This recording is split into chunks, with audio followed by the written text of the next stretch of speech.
Let's welcome జోష్ రవి.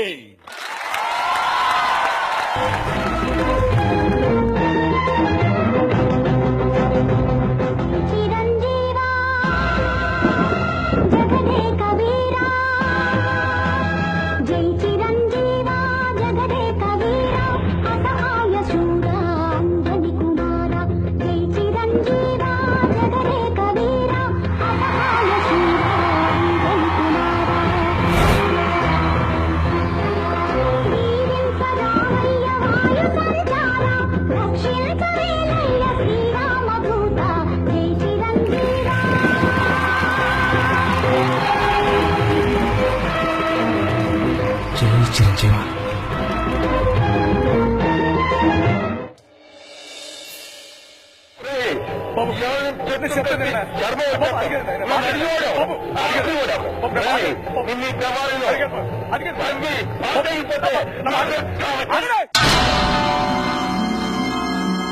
మీరు కొడితే పట్టడానికి సంతోషం ఎదురు కాదు.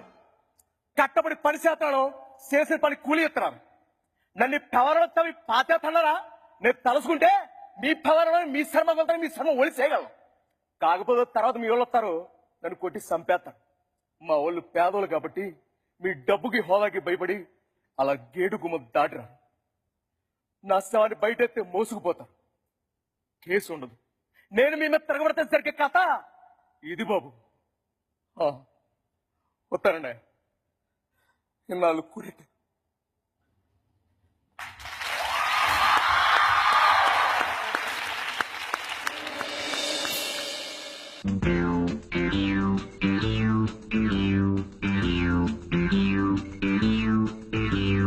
ఇదిగో పాండ్రంగరా, no call me Pond, James pond.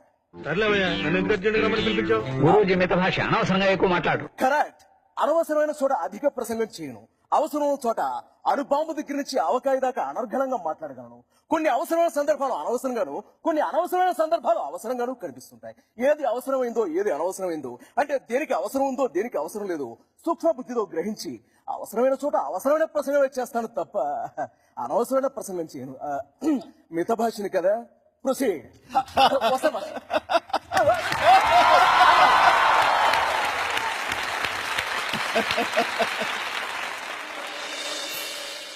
మన భారతంలో కౌరవులు పాండవులు రాజాలురా, ఈ కొండ వీటికి రాజసింహుడొక్కడే రాజురా. నా పేరే రాజు. మానవా, ఏం తింగరా? క్షుత్పాదు ఓపలేకున్నాను. నీ ఇంట నిక్కముగా అమృతము లేదా? అమృతమేనా? ఉంది. అక్కడ వంటగదిలో బోర్లించిన గిన్నుంది, దాని నిండా అమృతం ఉంది. పోయి తాగు. ఈ మానవునితో అచ్చిక పుచ్చికలాడి మజ్జిగ చేసుకుని అంగుళీయకము సంగ్రహించదను. మందేమైనా తాగి బాగా కిక్కెక్కిందా? తెక్కగా మాట్లాడుతున్నా. ముందు ఎక్కడి నుంచి వచ్చి అమ్మలు పడుకో. చిరాకు వస్తుంది. అచ్చటి ఎటులు సేవించగలను మానవా? నీ వామహస్తమే. నువ్వు ఇలా హస్తం తీస్తాడు పార్టీ గుర్తులు గుర్తు మాట్లాడు మటుకు నీ పాటలు ఓడదీస్తాను అనుకున్నావు. ముందు ఎక్కడి నుంచి పడుకోపో. కలకంటి కంట కన్నీరు నిండినను కనికరము లేదే ఈ కఠిన మానవ జాతికి. ఏమది? ఏమంటివి? నాకు కనికరము లేదా? ఎలా ఉండవాలే? నేనెవరను కూర్చుంటివి? పరమనిష్టాగరిష్ఠుడు, దుష్ట శిక్షకుడు, శిష్ట రక్షకుడు అయిన మారుతి మానసపుత్రుడను. అకుంఠిత భక్తి పరుడైన వాయునందని ప్రియ శిష్యుడను, పరమ భక్తుడను. నీ వాచాలత్వము చాలించి ఆ చాపను ఆశ్రయించి ఆ మూల సేనించము. చుడుబుచ్చి, మనం కూడా చిన్నప్పుడు చాలా పౌరాణిక నాటకాలు ఆడాం. నటనలో మనకున్న బిరుదేమిటో తెలుసా? ఆగలి. కాబట్టి మనతో పెట్టుకోవద్దు, కూసాలు కదిలిపోతాయి అనుకున్నావా? పడుకోండి, పడుకో.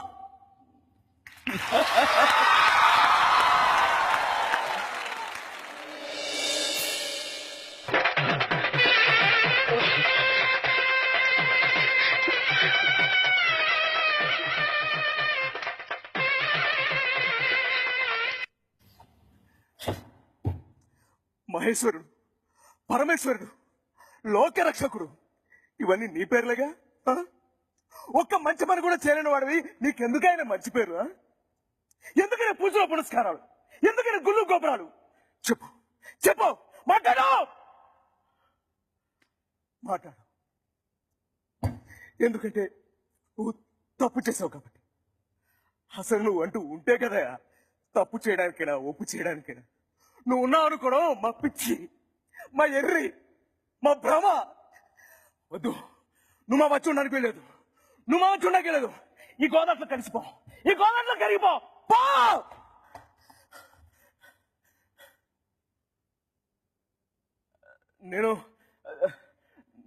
నేను రాత్రి అమ్మాయి గారు ఆగాయచ్చు, అదంతా అబద్ధం సార్. నేను ఆవిడ గట్టిగా అరుపు వినిపిస్తే ఆవిడ గట్టికి వెళ్ళాను. అమ్మాయి గారు మీరే చెప్పండి అమ్మాయి గారు, వీళ్ళంతా వీళ్ళంతా నా మాట్లాడుతున్నారు, నన్ను తప్పు పడుతున్నారు. చెప్పండి అమ్మాయి గారు, ఇప్పుడు నాకు మీరు ఒకరే సాక్ష్యం. అమ్మాయి గారు చెప్పండి, నేను రాత్రి వీడు ఈ దుర్మార్గుడు ప్రభు వీడు నేను రాత్రి అమ్మాయి గారు అగాయిత్యం చేస్తున్నా. నేను వెళ్ళి వీడు మనిషిగా సార్, వీడు పశువు, ఈ రాక్షసుడు. నేను అమ్మాయి గారు ఆవిడ బతువు నాశనం అయిపోయింది సార్. ఇలాంటి రాక్షసుని ప్రభు క్షమాపణ చెప్పించుకున్నా ఏ తప్పు చేయని నా చేత ప్రభుకి నన్నే కాదు ఇక్కడ అమ్మాయి గారిని నన్ను ఆటపరిచిన వీళ్ళంతా కూడా పెద్ద తప్పు చేశారు. వీళ్ళంతా ప్రభు ఈ పాపులందరినీ క్షమించు, క్షమించు.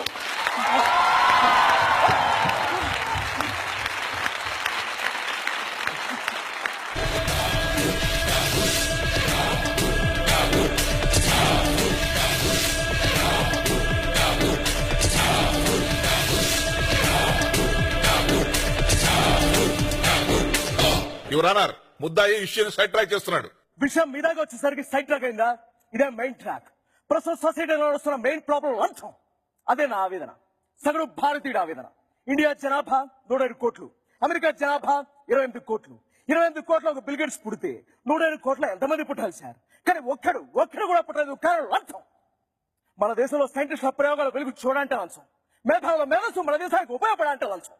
చెప్పులు కుట్టుకున్న అబ్రహం లింకన్ అమెరికా అధ్యక్షుడయ్యాడు, కానీ మన దేశం ఇంకా అబ్రహం లింకన్ లో చెప్పులు కుట్టుకుంటూ ఉన్నారు, కారణం లంచం.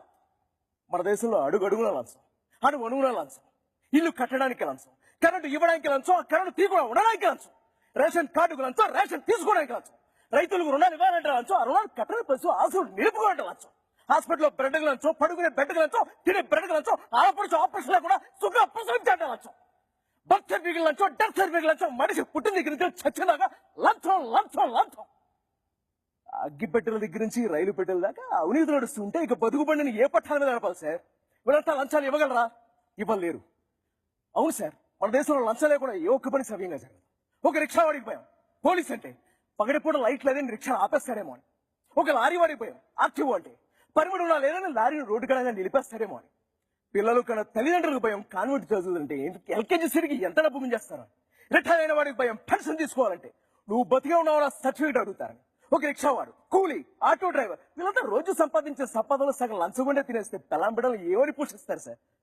అందుకే సార్ ఒక్క లంచగొండని చంపైనా 100 మంది లంచగొండలో భయం పుట్టించాలనుకున్నాను, పుట్టించాను.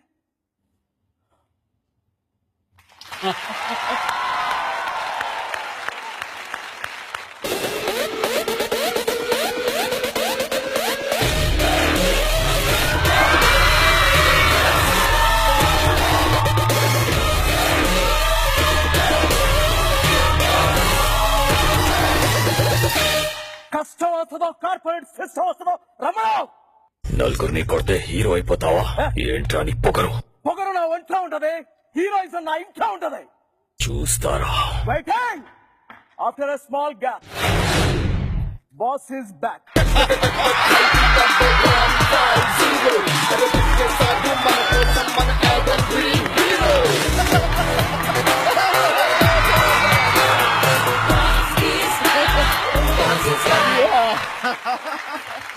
వండర్ఫుల్ వండర్ఫుల్, చాలా బాగుంది. ఓ మై గాడ్, ఎంత ఓన్ చేసుకున్నావు. లేకపోతే ఎప్పటి ప్రాణం ఖరీదు, ఎప్పటి ఖైదీ నెంబర్ 150, ఈ వేరియేషన్స్ అన్ని కూడా ఎక్కడ ఏమాత్రం అటు ఇటు కాకుండా ఆ టైంలో నేను ఎలాగైతే కనుక ట్రాన్స్ఫార్మ్ అవుతూ వచ్చానో, సంభాషణలు గాని, డైలాగులు గాని, డెలివరీ ఎలా ఉండేదో అవన్నీ కూడా అదే విధంగా మళ్ళీ నాకు గతాన్ని గుర్తు చేశారు. Ravi, hats off. మనస్ఫూర్తిగా అభినందిస్తున్నాను. Great great. రవి, నీ గురించి మా రామ్ చరణ్ చెప్పాడు నాకు. ఏ ఎక్సైటెడ్. నా జీవితంలో ఇలాంటి సిచ్యువేషన్ వస్తారు కలర్. రామ్ చరణ్ చెప్పాడు నాకు, చాలా టాలెంటెడ్, మనం ఈ ఖైదీ నెంబర్ 150 ఏదైనా వేషం ఇవ్వగలమా అని. అసలుకి డెఫినెట్ ఇద్దామని చెప్పడం జరిగింది, కానీ ఎందుకో కుదరలేదు. అది చాలా డిసప్పాయింట్ అయి ఉంటావేమో కానీ, బట్ ఇది చూసిన తర్వాత అనిపించింది నిజంగా నువ్వు కాదు మిస్ అయ్యేది, మేము మిస్ అయ్యాం ఇలాంటి టాలెంటెడ్ యాక్టర్ని. వండర్ఫుల్. చాలా ఇయర్స్ వచ్చేసి 5 ఫేసెస్ అనే కాన్సెప్ట్ నేను తయారు చేశాను. చిన్నప్పటి నుంచి మీ సినిమాలు చూసి పెరిగాను. మీరే ఇన్స్పిరేషన్. మీకు మంచి భవిష్యత్తు ఉంటుంది.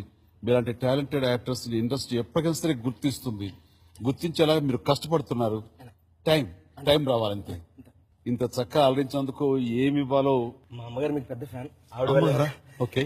రాధారమణ కుమారి. మా అమ్మ అడిగింది ఒకసారి ఆయన నోటి నుంచి నా పేరు వినాలనుందిరా. అమ్మా రాధారమణ కుమారి, మీరు కన్నది ఒక మామూలు వ్యక్తిని కాదమ్మా, ఒక అద్భుతమైన టాలెంట్ ని కని మీరు ఇండస్ట్రీకి బహుమతిగా ఇచ్చారు.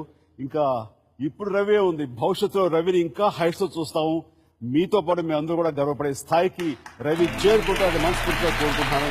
థ్యాంక్ యూ అమ్మా. రవి, నీకు ఏమి ఇచ్చినా తక్కువ అవుతుంది, కానీ ఏదో ఒకటి ఇస్తే అది మాకు సంతృప్తి. నీ లైఫ్ మరింత బ్రైట్ గా ఉండాలని, నువ్వు లైవ్ లైట్ లో ఉండాలని ఈ మూన్ లైట్ వివో నీకు గిఫ్ట్ గా ఇస్తాను.